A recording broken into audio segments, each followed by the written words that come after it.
Scheider 4, Object 5, also Kerke 6. Roberto Meri, der Jungstar mit dem großen Learner L-Schild hinten drauf, aus der Formel 3 gewechselten Form, wo er den Formel die auch schon getroffen hat.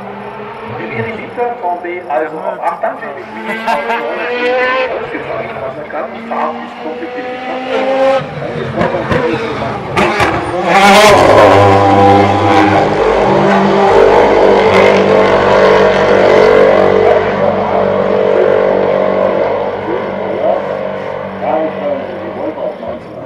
Und Joey Hand ist auf der einen Seite noch hinter den beiden Ladies, ganz wenig gefahren.